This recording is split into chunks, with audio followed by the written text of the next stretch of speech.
mempersembahkan forum yang akan membahaskan penghayatan qudwah hasanah Rasulullah dari aspek individu, keluarga dan masyarakat. Assalamualaikum warahmatullahi wabarakatuh. Bismillahirrahmanirrahim. Alhamdulillah, segala puji bagi Allah Subhanahu wa taala kerana dengan limpah rahmatnya kita dapat bersama-sama menghadiri forum ilmu pada hari ini yang bertajuk penghayatan qudwah hasanah Rasulullah SAW dari segi individu, keluarga serta masyarakat. Saya Nurul Kistina, moderator anda yang comel dan sentiasa ceria petang ini. Saya akan memandu forum ini yang akan berlangsung dalam 2 pusingan, penuh dengan ilmu, perkongsian dan refleksi yang bermanfaat. Forum ini bertujuan untuk kita sama-sama menyelami bagaimana kita boleh menjadikan Rasulullah SAW sebagai contoh teladan utama dalam kehidupan kita. Bukan sahaja sebagai seorang individu, malah dalam keluarga dan masyarakat. Bersama saya pada hari ini adalah 3 panelis hebat yang bukan sahaja berilmu tetapi juga berkarisma.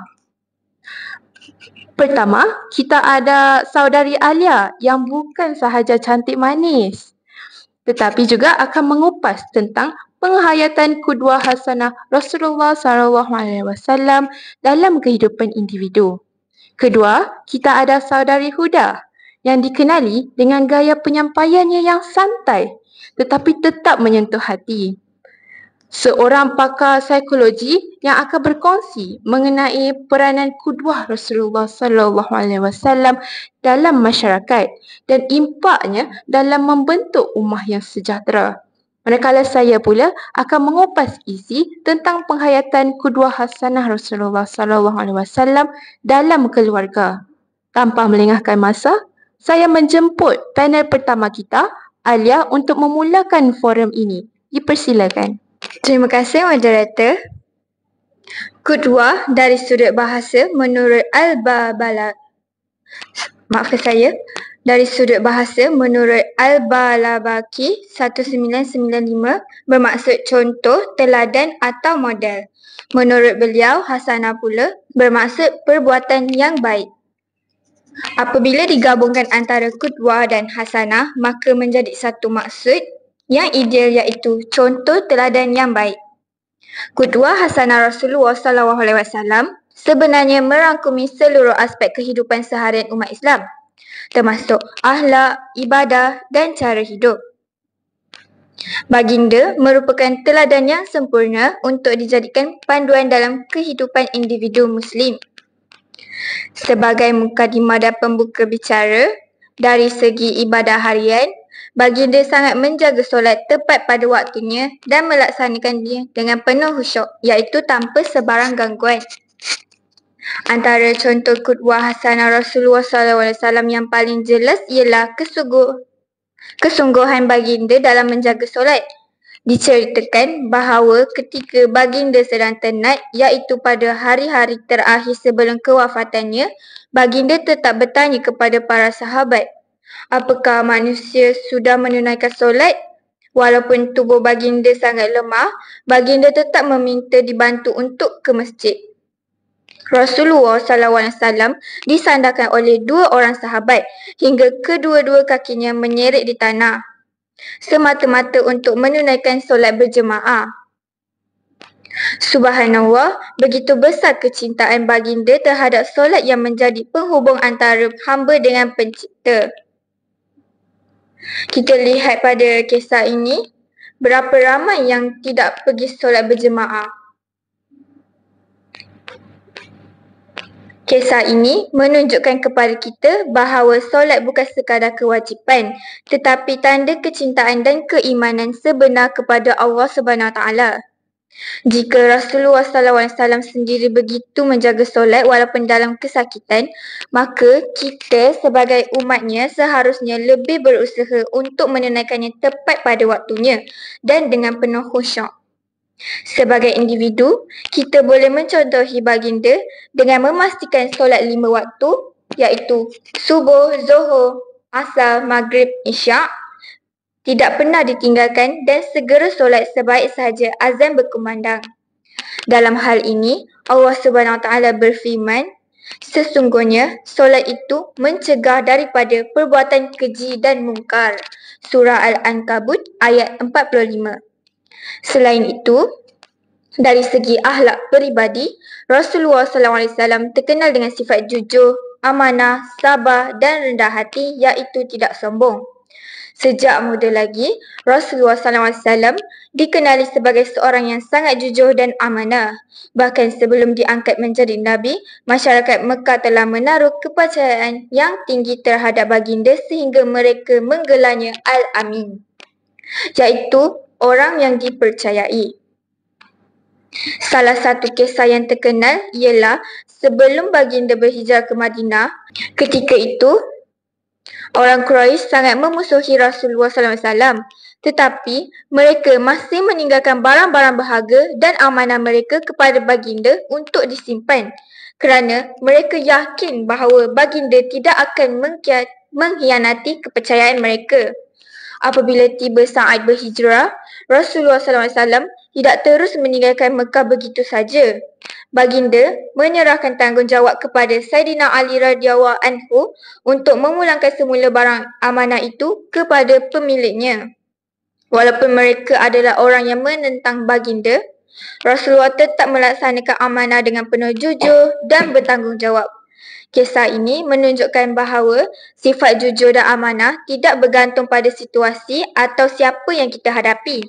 Dalam kehidupan seharian, kita boleh amalkan sifat-sifat ini di sekolah, kolej, di tempat kerja atau semasa berurusan dengan orang lain kerana kejujuran dan amanah akan menjadikan kita disukai, dihormati dan dipercayai oleh orang lain. Di samping itu, dari sudut pengurusan masa, Rasulullah sangat mahir dalam mengatur masa. Baginda membahagikan masa antara ibadah, keluarga, sahabat dan urusan masyarakat. Maka, kita juga perlu belajar mengurus masa dengan baik supaya kehidupan lebih seimbang. Bab kata pepatah Melayu, masa itu emas.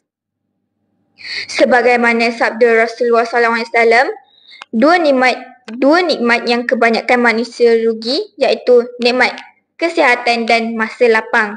Hadis riwayat Al-Bukhari. Akhir sekali, Rasulullah juga menekankan kepentingan ilmu pengetahuan Baginda bersabda, menuntut ilmu itu wajib atas setiap Muslim. Hadis riwayat Ibnu Majah.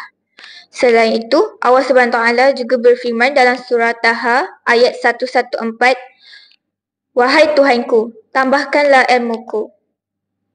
Ini menunjukkan bahawa menuntut ilmu ialah satu ibadah yang mendekatkan kita kepada Allah SWT. Oleh itu, kita sebagai pelajar harus mencontohi semangat baginda dengan rajin belajar membaca dan menambah ilmu pengetahuan. Sebagai contoh, kami sebagai pelajar Institut Pendidikan Guru melanjutkan pengajian lebih tinggi untuk menambah ilmu dan menjadi insan berguna pada masa hadapan. Saya akan serahkan kepada panel kedua untuk mengupas aspek yang berikutnya. Terima kasih. Baiklah, terima kasih Alia atas kupasan yang sangat menyentuh hati dan membuka minda. Daripada kisah-kisah yang Alia ceritakan tadi, kita dapat tahu bahawa Rasulullah sangat menitik beratkan aspek individu mengikut khudwah hasanah Rasulullah dengan pertama sekali kita kena jaga solat. Kemudian Rasulullah sangat amanah dan bertanggungjawab meskipun kaum-kaum tadi adalah musuh Rasulullah kan. Jadi kita sebagai seorang insan, manusia, Muslim, kita kenalah bersikap amanah, jujur, tanggungjawab, menjaga solat. Dengan itu kita dapat mengikut qudwah hasanah Rasulullah dalam individu, dalam diri kita sendiri. Baiklah. Seterusnya kita beralih kepada panel kedua yang akan membawa kita menyelami qudwah hasanah Rasulullah sallallahu alaihi wasallam dalam institusi kekeluargaan. Baiklah, insya-Allah saya akan bawakan perbincangan dari aspek penghayatan qudwah hasanah Rasulullah sallallahu alaihi wasallam dalam kehidupan berkeluarga yang bukan sahaja menjadi asas penting dalam pembinaan ummah tetapi juga penentu ketenangan dan keberkatan dalam kehidupan kita. Pada hari ini, dalam perbincangan mengenai penghayatan qudwah hasanah Rasulullah sallallahu alaihi wasallam dalam aspek keluarga adalah krusial untuk menekankan peranan suami melampaui semata-mata sebagai penyedia nafkah. Sebaliknya, suami harus dilihat sebagai rakan kongsi yang aktif dalam pengurusan rumah tangga dan sebagai individu yang penyayang serta prihatin. Teladan yang ditunjukkan oleh Nabi Muhammad SAW mencerminkan aspek ini dengan jelas, di mana baginda terlibat secara aktif dalam membantu kerja rumah, melayan anak-anak dengan penuh kasih sayang serta memberikan perhatian yang tulus dan bertindak sebagai pendengar yang baik kepada ahli keluarga. Allah Subhanahu wa taala berfirman dalam surah At-Tahrim ayat 6. Wahai orang-orang yang beriman, peliharalah dirimu dan keluargamu dari api neraka yang bahan bakarnya adalah manusia dan batu. Surah At-Tahrim ayat 6. Ayat ini menekankan tanggungjawab suami dan ibu bapa untuk menjaga kesejahteraan spiritual keluarga. Bukan hanya dari segi fizikal sahaja, tetapi juga dari segi akhlak dan iman. Rasulullah SAW juga bersabda, sebaik-baik kalian adalah yang paling baik terhadap keluarganya dan aku adalah yang terbaik terhadap keluargaku. Hadis riwayat Tirmizi. Hadis ini menjelaskan bahawa kebaikan suami terhadap keluarga merupakan ukuran utama keakhlakan seseorang. Salah satu cabaran utama dalam masyarakat moden adalah kesan teknologi dan tuntutan kerja yang semakin meningkat, yang seringkali mengakibatkan pengurangan masa yang berkualiti dalam ahli keluarga. Kajian daripada Nurul Izwah Muhammad Adnan, Hafizuddin Muhammad Adnan dan Nurul Ilyana Muhammad Adnan pada tahun 2023 yang bertajuk Evolving Technology on Muslim Family Conflicts and Solutions menyoroti bagaimana penggunaan telefon pintar, media sosial dan perkhidmatan dalam talian walaupun menawarkan kemudahan juga boleh mencetuskan konflik dalam keluarga. Interaksi keluarga yang semakin bergantung kepada platform digital dan kekurangan komunikasi langsung boleh membawa kepada masalah. Sebagai contoh, kajian tersebut mendapati bahawa beberapa pasangan lebih cenderung untuk menggunakan gadget mereka berbanding meluangkan masa untuk berbual dan berinteraksi dengan ahli keluarga selepas sahaja pulang dari kerja. Keadaan ini boleh mengakibatkan kesunyian emosi yang sangat ketara walaupun secara fizikal mereka berada di dalam rumah. Rasulullah SAW memberikan pengajaran yang mendalam tentang kepentingan kehadiran fizikal dan emosi dalam keluarga. Baginda menunjukkan contoh yang jelas bahawa walaupun sibuk dalam pelbagai urusan, baginda tetap meluangkan masa untuk bersama isteri dan anak-anak baginda. Ini termasuk meluangkan masa untuk bermain dengan cucu-cucu, memeluk, mencium dan sentiasa mengambil tahu keadaan ahli keluarga. Tindakan-tindakan ini bukan sahaja menyampaikan rasa kasih sayang dan keakraban, tetapi juga dapat membina hubungan yang kukuh dan berkekalan. Allah Subhanahu wa taala juga berfirman dalam surah An-Nisa ayat 19. Dan bergaullah mereka secara patut. Kemudian, jika kamu benci terhadap mereka, mungkin kamu membenci sesuatu, padahal Allah menjadikannya padanya kebaikan yang banyak. Ayat ini menekankan bahawa suami harus berlaku adil, penyayang dan menjaga kebajikan isteri dalam setiap keadaan. Rasulullah SAW juga bersabda, orang mukmin yang paling sempurna imannya adalah yang paling baik akhlaknya, dan sebaik-baik kalian adalah yang paling baik terhadap keluarganya.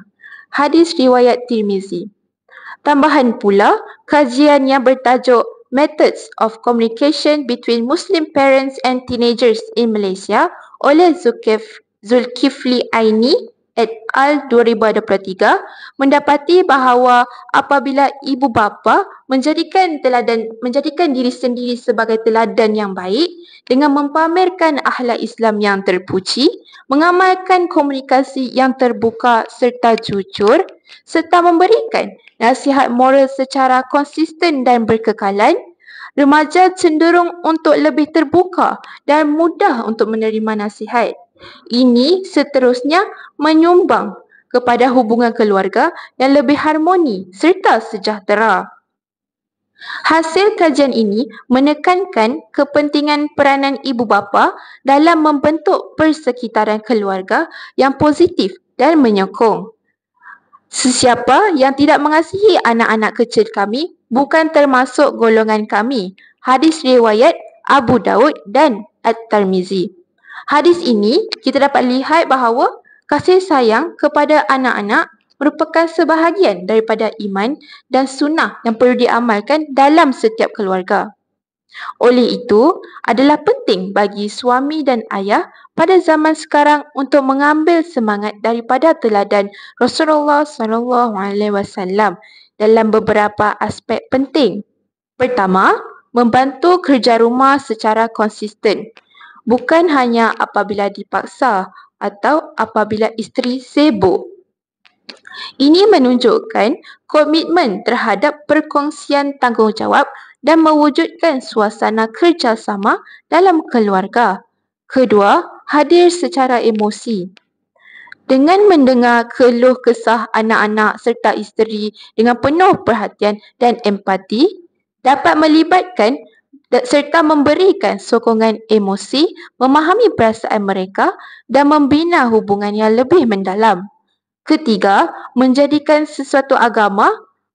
agama Islam ini sebagai asas dalam keluarga dengan memberikan teladan yang baik dalam amalan solat, adab dan akhlak dalam interaksi harian. Ini termasuk mengajar nilai-nilai Islam, membimbing anak-anak dalam memahami ajaran agama dan memastikan bahawa nilai-nilai tersebut dapat diamalkan dalam kehidupan seharian kita. Masya Allah, banyak yang boleh kita contohi dari Rasulullah dalam membina keluarga sakinah. Bagaimana Rasulullah berkongsi tanggungjawab dengan isteri-isteri, serta Rasulullah katanya contohnya kan Rasulullah menampal kasut sendiri, menjahit pakaian sendiri. Ini menunjukkan kedua hasanah Rasulullah dalam keluarga itu sangat penting bagi menerapkan keharmonian dalam rumah tangga. Baiklah, panel ketiga pula akan membawa kita keluar daripada ruang peribadi ke ruang masyarakat. Dipersilakan, Huda. Baiklah, terima kasih moderator. Saya akan mulakan sesi forum kita dengan kedua hasanah Rasulullah SAW dalam aspek masyarakat. Seperti yang kita maklum, Rasulullah SAW bukan sahaja pemimpin agung dari sudut ibadah, malah baginda juga merupakan teladan terbaik dalam masyarakat dalam membina masyarakat yang harmoni, adil dan penuh kasih sayang. Kepribadian baginda menjadi rujukan sepanjang zaman kerana akhlaknya yang luhur mampu menyatukan pelbagai lapisan masyarakat pada ketika itu. Maka dalam kesempatan ini, izinkan saya untuk mengetengahkan beberapa teladan Rasulullah SAW dalam aspek kemasyarakatan serta bagaimana ia boleh diaplikasikan dalam kehidupan kita pada hari ini. Pertama sekali, Rasulullah SAW menekankan kepentingan menjaga hak jiran. Islam amat menitik beratkan hubungan kejiranan kerana ia menjadi asas kepada keharmonian sosial dan kestabilan masyarakat.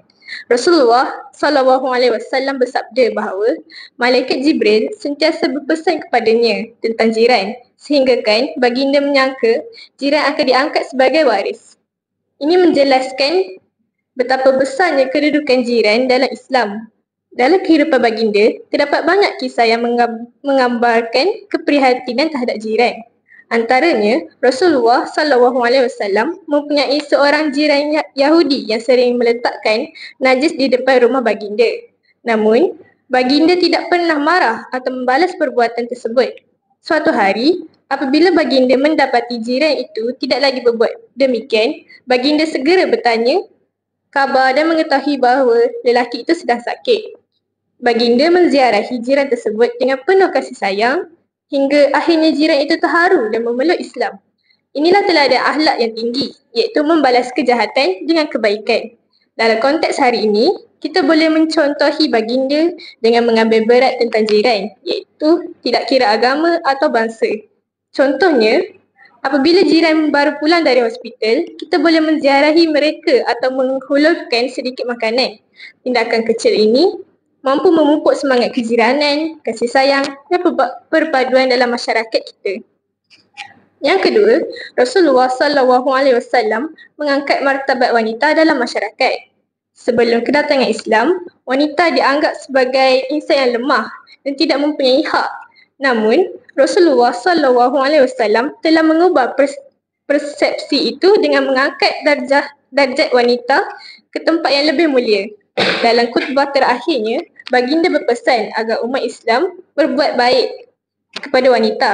Kajian oleh Zuraidah pada tahun 2020 menjelaskan bahawa Rasulullah SAW telah membuktikan penghormatan terhadap wanita melalui contoh hidup baginda sendiri, sama ada sebagai suami, ayah atau pemimpin. Baginda sering membantu kerja rumah dan sentiasa mendengar pandangan isteri. Hal ini juga boleh dilihat ketika peristiwa perjanjian Hudaibiyah. Baginda menerima nasihat Ummu Salamah untuk mencukur rambutnya terlebih dahulu supaya para sahabat mengikut tindakan itu.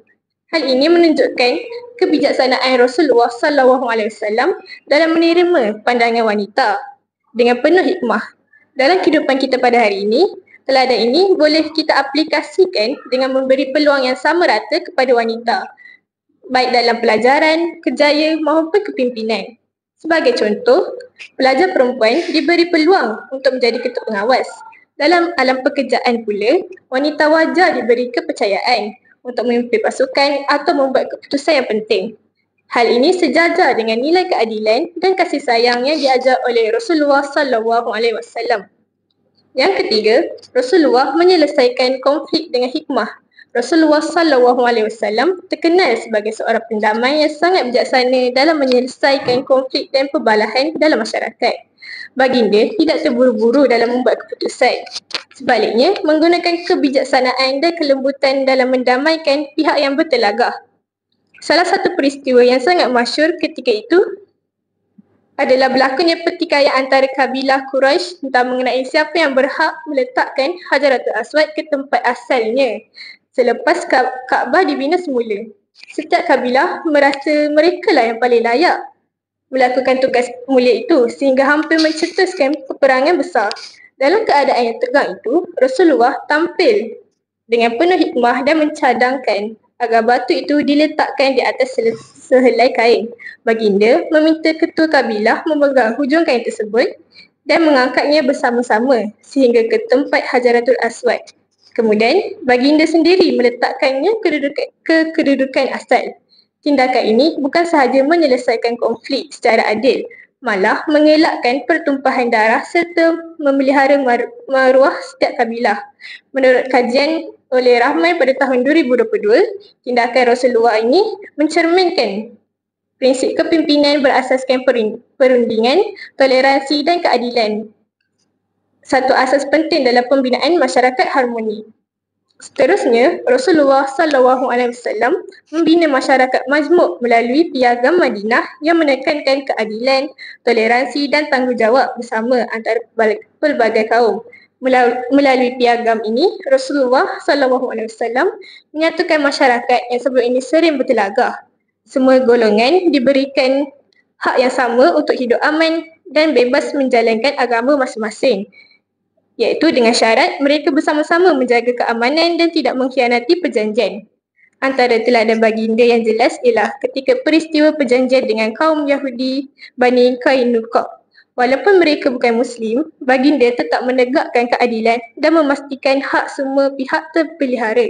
Tindakan ini membuktikan bahawa Rasulullah SAW amat menghormati perbezaan dan mengutamakan keharmonian. Allah Subhanahu Wa Taala berfirman dalam surah Al-Hujurat ayat 13. Wahai manusia, sesungguhnya kami telah menciptakan kamu dari seorang lelaki dan seorang perempuan, dan kami telah menjadikan kamu berbangsa-bangsa dan bersuku-suku supaya kamu saling mengenali. Dalam konteks kehidupan hari ini, teladan ini amat relevan. Kita boleh mencontohi semangat piagam Madinah ini dengan menghormati rakan atau jiran yang berbeza agama dan budaya.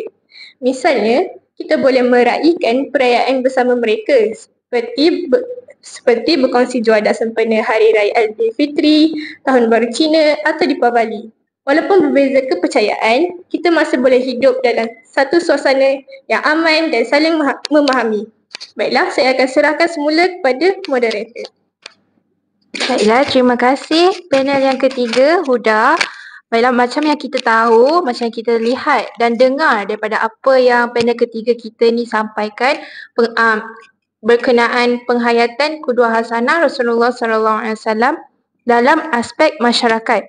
Meskipun cerita yang pertama tadi, Rasulullah mempunyai jiran yang Yahudi, betul, yang Yahudi. Kemudian dia meletakkan najis di hadapan rumah Rasulullah dan sentiasa mencaci dan memaki Rasulullah. Tetapi apa yang Rasulullah buat ialah bersabar dan tenang serta menghormati wanita tersebut. Kemudian kisah tentang Rasulullah menghormati darjat seorang wanita dengan menyuruh seorang seorang tokoh tadi untuk mencukur rambut, kemudian yang lain, sahabat yang lain boleh mengikuti beliau. Baiklah, alhamdulillah telah selesai pusingan pertama kita. Jadi, dengan ini kita akan mulakan pusingan kedua dengan menyelami lebih dalam lagi tentang penghayatan qudwah Rasulullah SAW dari segi individu, keluarga serta masyarakat. Dipersilakan panel pertama kita, Alia. Baiklah, terima kasih moderator. Menarik sekali pandangan yang telah dikemukakan oleh panel-panel lain. Jadi, bagi pusingan kedua ini, saya akan meneruskan perbincangan tentang qudwah hasanah Rasulullah SAW dari aspek individu. Dalam kehidupan individu, Rasulullah juga menunjukkan qudwah hasanah yang baik dalam aspek kesihatan dan kebersihan diri. Baginda sangat menitikberatkan kebersihan seperti berwuduk sebelum solat, bersiwak iaitu memboros gigi menggunakan kayu sugi dan menjaga penampilan diri. Amalan ini membuktikan bahawa kebersihan adalah sebahagian daripada iman. Rasulullah SAW bersabda, kebersihan itu sebahagian daripada iman. Hadis riwayat Muslim. Kita sebagai umat Islam boleh mencontohi baginda dengan menjaga kebersihan bilik, pakaian serta tubuh badan supaya disenangi oleh orang sekeliling. Selain itu, Rasulullah juga sentiasa berfikiran positif dan optimis dalam menghadapi ujian kehidupan. Baginda tidak pernah berputus asa walaupun berdepan dengan tantangan hebat daripada kaum Quraisy. Contohnya, ketika baginda bersama Abu Bakar radhiyallahu anhu bersembunyi di dalam Gua Sur semasa peristiwa hijrah ke Madinah, musuh Quraisy hampir menemui tempat persembunyian mereka. Dalam keadaan genting itu, Abu Bakar berasa bimbang, namun Rasulullah menenangkannya dengan berkata, "Janganlah engkau bersedih, sesungguhnya Allah bersama kita." Surah At-Taubah ayat 40. Daripada kisah ini, kita dapat mencontohi ketenangan dan keyakinan Rasulullah SAW dalam menghadapi cabaran hidup.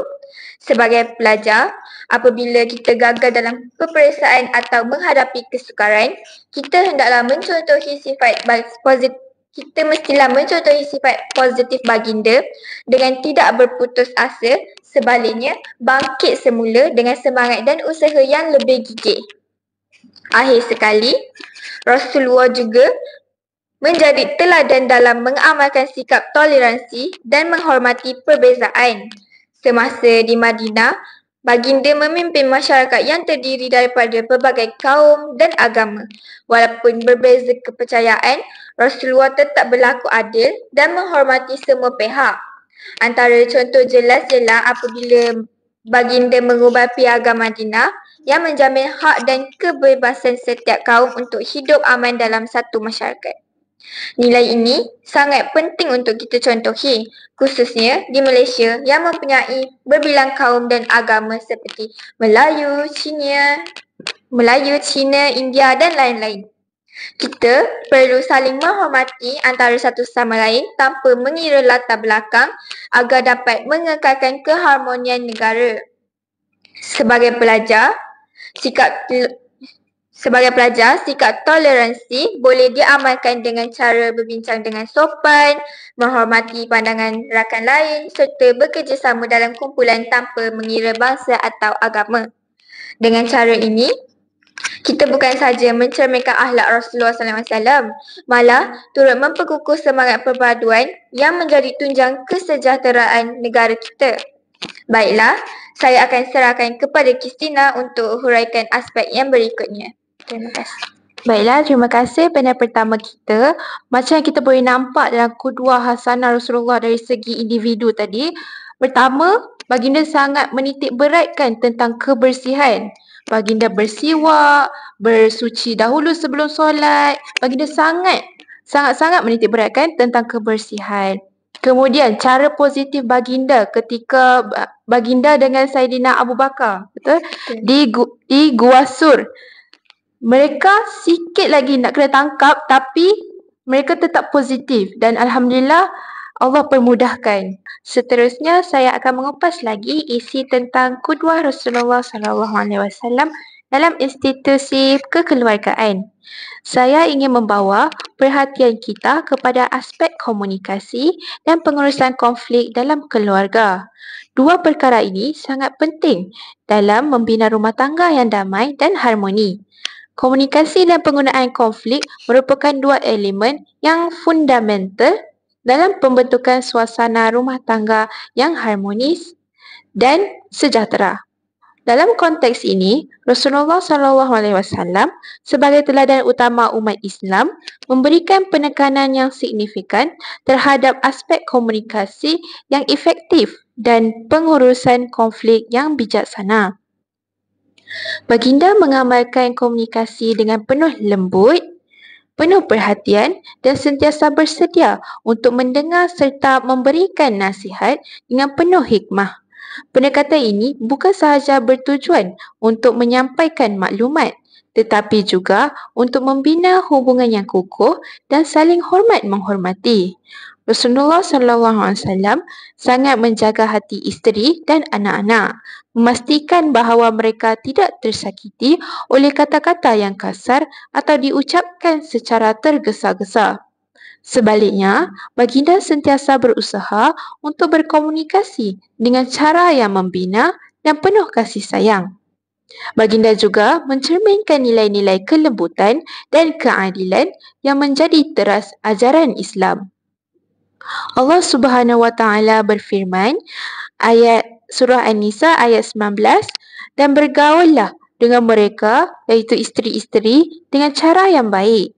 Ayat ini menekankan bahawa komunikasi dengan pasangan sentiasa penuh adab, hormat dan tidak menyakiti hati. Manakala Rasulullah SAW pula bersabda, orang mukmin yang paling sempurna imannya adalah yang paling baik akhlaknya, dan sebaik-baik kalian adalah yang paling baik terhadap keluarganya. Hadis riwayat Tirmizi. Hadis ini membuktikan bahawa akhlak baik dalam berkomunikasi dengan ahli keluarga merupakan sebahagian daripada kesempurnaan iman. Dalam konteks kajian empirikal, Pendidikan seperti Methods of Communication Between Muslim Parents and Teenagers in Malaysia menyoroti cabaran-cabaran yang dihadapi oleh ibu bapa dalam berhadapan dan berkomunikasi dengan remaja. Kajian ini mendapati bahawa ibu bapa seringkali berhadapan dengan kekangan masa yang ketara serta pengaruh luar yang kuat seperti rakan sebaya dan media sosial yang boleh menyukarkan lagi usaha untuk memahami perspektif dan keperluan remaja. Walau bagaimanapun, kajian tersebut juga mengenal pasti beberapa strategi yang berkesan dalam mengatasi cabaran-cabaran ini. Antaranya ialah meluangkan masa bersama, menjadikan nilai-nilai agama sebagai asas dalam memberikan nasihat serta memanfaatkan media digital sebagai alat komunikasi untuk memastikan hubungan tetap terjalin dan tidak terputus. Rasulullah SAW pula menekankan prinsip keadilan, kesabaran dan sentiasa mencari keredaan Allah Subhanahu Wa Taala dalam setiap penyelesaian konflik. Baginda bersabda, "Orang yang paling kuat di antara kamu adalah yang paling sabar dalam menghadapi amarah." Hadis riwayat Bukhari dan Muslim. Ini menunjukkan bahawa pengurusan konflik harus dilakukan dengan sabar, bukan secara tergesa-gesa atau didorong oleh ego pribadi. Sesungguhnya, Allah berserta orang-orang yang bersabar. Bagaimana yang dicakapkan dalam Al-Quran, Surah Al-Baqarah ayat 153. Selain itu, Rasulullah SAW menekankan penggunaan dialog terbuka dalam keluarga. Baginda mendengar dengan teliti, memberi ruang untuk berbicara dan menyelesaikan masalah secara baik. Hadis baginda, "Sesiapa yang tidak mengasihi anak-anak kecil kami, bukan termasuk golongan kami." Hadis riwayat Abu Daud dan Tirmizi. Hadis ini menunjukkan bahawa kasih sayang, mendengar dan memberi perhatian kepada anak-anak adalah sunnah yang penting. Strategi-strategi ini mencerminkan keperluan untuk pendekatan yang adaptif dan responsif terhadap perubahan dalam dinamik keluarga moden.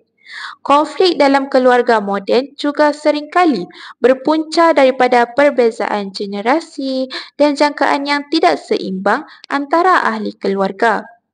Dalam kajian yang bertajuk Major Familial Challenge in Malaysia, beberapa faktor utama yang menyumbang kepada konflik dalam kalangan pasangan suami isteri telah dikenal pasti. Antaranya ialah tekanan ekonomi, pengaruh nilai-nilai sekular dan kesan daripada digital disruption atau dalam bahasa Melayu, gangguan digital. Dalam menghadapi konflik, Rasulullah SAW mengajar umatnya untuk mengamalkan prinsip keadilan, kesabaran dan sentiasa mencari keredaan Allah Subhanahu Wa Taala dalam setiap penyelesaian bagi masalah yang dihadapi. Ini bermakna penyelesaian konflik tidak seharusnya didorong oleh ego atau kepentingan peribadi semata-mata, tetapi haruslah berlandaskan nilai-nilai moral dan etika yang tinggi.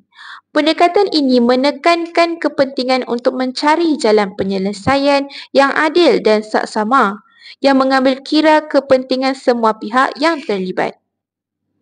Berdasarkan penemuan daripada kajian-kajian tersebut, beberapa solusi praktikal boleh diambil untuk meningkatkan komunikasi dan mengurus konflik dalam keluarga.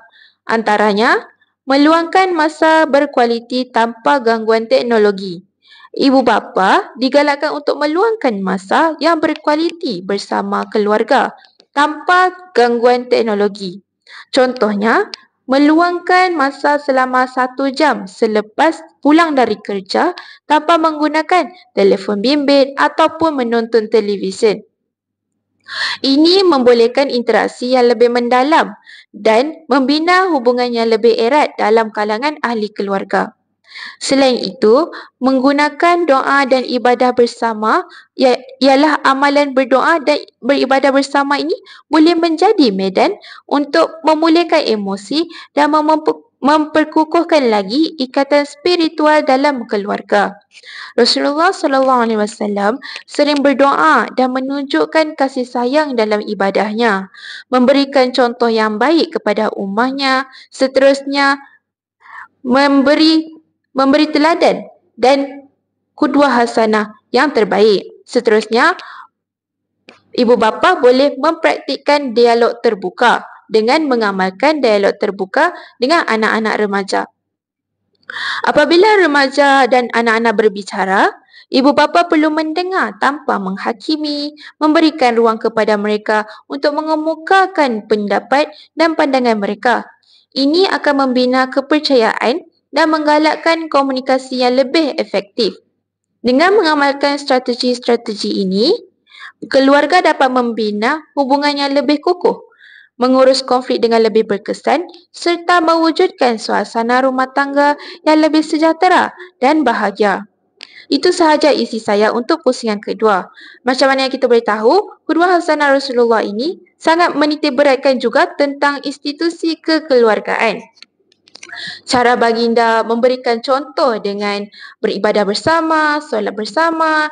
Ibu bapa dalam keluarga moden pada zaman kini boleh mempraktikkan perkara-perkara tersebut kerana perkara tersebut sangat baik dan boleh menguatkan lagi hubungan dalam rumah tangga. Seterusnya, kita akan pergi kepada penghayatan qudwah hasanah Rasulullah SAW dari aspek kemasyarakatan. Dipersilakan panel ketiga kita, Huda. Terima kasih Kristina atas kupasan yang amat bernas itu tadi. Izinkan saya pula untuk mengulaskan lagi hujah saya dalam aspek masyarakat. Teladan teragung Rasulullah SAW yang menjadi asas kepada keharmonian masyarakat ialah sifat kasih sayang dan sikap prihatin baginda terhadap semua orang. Baginda bukan sahaja penyayang terhadap keluarga dan para sahabat, malah terhadap fakir miskin, anak yatim, orang tua, bahkan terhadap haiwan sekalipun. Rasulullah SAW sentiasa membantu mereka yang memerlukan. Baginda tidak pernah menolak permintaan orang susah dan akan mendahulukan keperluan orang lain daripada dirinya sendiri. Dalam sirah, diceritakan bahawa baginda sering memberi makanan kepada fakir miskin walaupun hanya tinggal sedikit untuk dirinya dan keluarga. Begitu juga apabila datang seorang wanita tua meminta bantuan, baginda melayan dengan penuh hormat dan tidak pernah meninggikan suara. Dalam kehidupan kita pada hari ini, sifat kasih sayang dan prihatin ini boleh dizahirkan dengan memberi sumbangan kepada rumah anak yatim, melawat jiran yang sakit serta membantu rakan yang menghadapi masalah pelajaran atau kewangan. Amalan seperti ini, walaupun kecil, mampu mewujudkan masyarakat yang penyayang, prihatin dan saling menyokong antara satu sama lain. Jika nilai ini terus disuburkan, maka lahirlah sebuah masyarakat yang harmoni dan diberkati seperti mana yang dicontohkan oleh Rasulullah SAW. Seterusnya, teladan yang ditunjukkan oleh Rasulullah SAW dalam kehidupan bermasyarakat ialah menjaga kebersihan dan persekitaran. Baginda bersabda, kebersihan itu sebahagian daripada iman. Hadis riwayat Muslim. Baginda amat menitik beratkan kebersihan dalam semua aspek, sama ada kebersihan diri, rumah, tempat ibadah serta persekitaran. Dalam sebuah riwayat, baginda menegur seorang sahabat yang membuang najis di laluan awam kerana perbuatan itu menyusahkan orang lain. Teladan ini menunjukkan bahawa menjaga kebersihan bukan sekadar amalan fizikal, tetapi juga mencerminkan keimanan dan tanggungjawab sosial sebagai seorang Muslim. Baginda sendiri memastikan masjid sentiasa bersih dan pernah memuji seorang wanita tua yang bertugas sebagai penyapu masjid. Apabila wanita itu meninggal dunia, baginda mencari jenazahnya dan menunaikan solat jenazah untuk menghargai jasanya yang menjaga kebersihan rumah Allah. Dalam konteks kehidupan kita pada hari ini, amalan ini boleh diterapkan dengan tidak membuang sampah merata-rata, mengurus sisa dengan betul. Di institusi pendidikan pula, pelajar boleh mencontohi sunnah Rasulullah SAW dengan memastikan kelas sentiasa bersih dan persekitaran dalam keadaan yang kemas serta menghormati tempat awam. Akhir sekali, teladan paling indah yang diwariskan oleh Rasulullah SAW ialah akhlak baginda yang mulia dalam setiap pergaulan. Rasulullah SAW dikenali sebagai insan yang penuh kelembutan, sabar dan beradab tinggi. Baginda sentiasa tersenyum kepada sahabat-sahabatnya, menegur dengan sopan dan tidak pernah menghina sesiapa walaupun terhadap musuh atau orang yang berbuat salah kepadanya. Baginda juga sentiasa menghormati setiap individu tanpa mengira kedudukan, umur atau status sosial. Akhlak baginda bukan sahaja menjadi contoh kepada para sahabat, bahkan turut melembutkan hati musuh yang pada mulanya menentang Islam. Contoh keindahan akhlak baginda dapat dilihat ketika seorang badui datang ke masjid lalu kencing di dalamnya. Para sahabat berasa marah dan ingin menghalau lelaki itu. Tetapi Rasulullah SAW menahan mereka dan berkata dengan tenang, biarkan dia dan siramlah tempat itu dengan air. Baginda kemudian menasihati lelaki itu dengan lembut tentang adat di masjid. Peristiwa ini menunjukkan betapa Rasulullah SAW mendidik dengan hikmah dan kasih sayang, bukannya dengan kemarahan atau penghinaan. Sabda Rasulullah SAW, sesungguhnya aku diutus untuk menyempurnakan akhlak yang mulia. Hadis riwayat Ahmad. Begitulah pentingnya akhlak dalam ajaran Islam sehingga menjadi tujuan utama kerasulan baginda. Dalam hadis lain pula, baginda juga bersabda, senyumanmu kepada saudaramu adalah sedekah. Hadis riwayat At-Tirmizi. Dalam kehidupan kita pada hari ini, akhlak mulia boleh ditunjukkan dengan cara memberi salam ketika bertemu jiran atau guru dan berbicara dengan sopan tanpa menyakiti hati orang lain. Perkara kecil seperti senyuman, ucapan terima kasih dan tolong-menolong juga mencerminkan kehalusan budi dan mampu membina hubungan yang harmoni dalam masyarakat. Jika nilai-nilai akhlak ini diamalkan oleh setiap individu, maka lahirlah masyarakat yang beradab, berhemah dan penuh kasih sayang antara satu sama lain. Secara keseluruhannya, Rasulullah SAW merupakan kudwah hasanah yang unggul dalam membentuk masyarakat yang harmoni dan sejahtera. Kehidupan baginda menunjukkan bahawa dengan meneladani akhlak, sikap dan perbuatan baginda, umat Islam dapat mewujudkan satu komuniti yang penuh kasih sayang, saling menghormati dan bekerjasama demi kebaikan bersama. Dan seterusnya, dapat membina masyarakat yang lebih baik, positif dan berkualiti. Baiklah, itu saja hujah daripada saya. Saya serahkan semula kepada moderator. Baiklah, terima kasih panel ketiga kita iaitu Huda. Masya Allah, banyak sangat sifat akhlak yang indah daripada Rasulullah. Bagaimana kita boleh tengok daripada qudwah hasanah Rasulullah dari segi masyarakat tadi, baginda seorang penyayang, baginda seorang yang menjaga kebersihan serta baginda menjaga pergaulan mereka. Sehingga kan ada kisah yang tentang seorang badui datang ke masjid dan lalu kencing. Kemudian baginda, sahabat-sahabat baginda marah, tetapi baginda menahan mereka yang bercakap, tidak apa, biarkan dia dan siramlah tempat itu dengan air. Sebegitu sekali indahnya akhlak Rasulullah. Alhamdulillah, selesai sudah sesi perkongsian ilmu kita pada hari ini. Sebagai rumusan, kita telah memahami bahawa Rasulullah SAW adalah contoh yang paling baik dalam setiap aspek kehidupan dari segi peribadi, kekeluargaan serta kemasyarakatan. Penghayatan qudwah baginda bukan sahaja menjadikan hidup kita ni lebih diberkati, tetapi turut menyumbang kepada pembangunan ummah yang harmoni dan diredai Allah Subhanahu Wa Taala. Semoga segala yang dikongsikan pada hari ini memberikan kesan yang mendalam dan mampu kita amalkan dalam kehidupan seharian. Saya mewakili semua panelis-panelis saya yang comel ini ingin mengucapkan ribuan terima kasih kepada hadirin yang setia bersama kami. Segala yang baik itu datang dari Allah dan kekurangan datang daripada kelemahan kami sendiri. Wabillahi taufiq wa hidayah. Wassalamualaikum warahmatullahi wabarakatuh.